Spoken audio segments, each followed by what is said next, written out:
രാവിലെ തന്നെ തോട്ടയ്ക്ക് കുത്തി ഒരാളിനെ തള്ളിയിടാനുണ്ട്. ബാഹുബലി വരുന്ന പോലെ ചക്കയും തോളിലേറ്റ് വരുന്നുണ്ടോ അച്ഛൻ?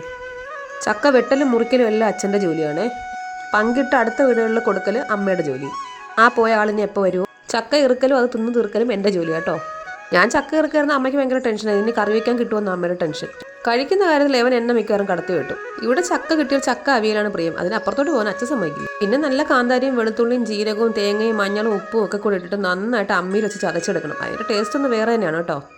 എല്ല് മുറിയെ പണിയെടുത്താൽ പല്ല് മുറിയെ തിന്നാന്നില്ല. പിന്നെ അടുപ്പിൽ വെച്ച് പകുതി വേവാകുമ്പോൾ നമ്മൾ ഈ ചതച്ച് വെച്ചിരിക്കുന്ന അരപ്പ് അങ്ങോട്ട് ഇട്ട് നന്നായിട്ട് അടച്ചു വെക്കുക, കറിവേപ്പില ഇടുക. പിന്നെ 10ാം ക്ലാസ്സിലെ റിസൾട്ട് കാത്തിരിക്കുമ്പോൾ ഒരു കാത്തിരിപ്പ്. പിന്നെ ഉപ്പൊക്കെ ചേർത്ത് നന്നായിട്ട് ഇളക്കി ആ അരപ്പ് എല്ലാം കൂടെ ചേർന്ന് നന്ന കുഴാന്നങ്ങ് ആവണം കേട്ടോ. അവസാനം വെളിച്ചെണ്ണ ഒഴിച്ചില്ലെങ്കിൽ പിന്നെ എന്താ അവിയല? 2 ഇളക്കം അമ്മയുടെ വക. എന്നിട്ട് ചക്ക അവിയൽ, മീൻകറിയും, മീൻ വറുത്തത്, നല്ല നെല്ലിക്ക അച്ചാറും കൂട്ടി നന്നായിട്ടൊരു പിടി അങ്ങോട്ട് പിടിക്കുക.